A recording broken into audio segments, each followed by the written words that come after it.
প্ৰাচীন লোকগীত হ'ল আমাৰ কামৰূপী লোকগীত। এই কামৰূপী লোকগীত তোৰে আৰু প্ৰাচীন গীত হ'ল নাও খেল গীত। নাও খেল গীতৰে আৰু বিভিন্ন ধৰণৰ ভাগ আছে। এই নাও খেল গীতৰে কিছুমান ভাগ এৰি সম্পূৰ্ণ ৮০টা ভাগ আৰু বৰ ভাল।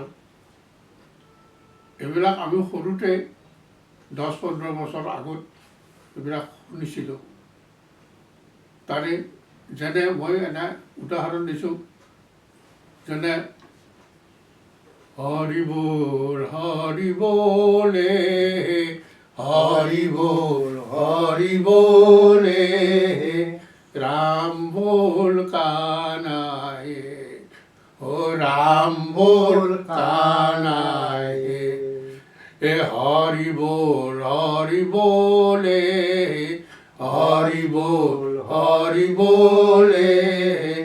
রাম বল কানায়ে হে রাম বল কানায়ে ও গলে গুণ জমনি হরি বলে এ ডুবের হাজনি হরি বলে এ তালনি জোড়ার সান্দে রাম বল কানায়ে। এই ধৰণে এনেকৈ এই কৰি পাঠকে লগাই দিয়ে আৰু বাকীবিলাকে বাইচাবিলাকে নাওখন আগবাঢ়ি যায়। কি সুন্দৰ পৰিৱেশ!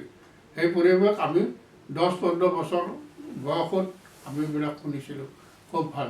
তাৰে যি ২-৪ মনত আছে, ২-৪ আষাৰ, সেইখিনি আমাৰ মনত এতিয়াও থাকে। আমি তাতে বৰ পবিত্ৰতা পাওঁ, নিজে আগবাঢ়ি যাবৰ মন যায় সেইবিলাক বস্তু শুনিলে।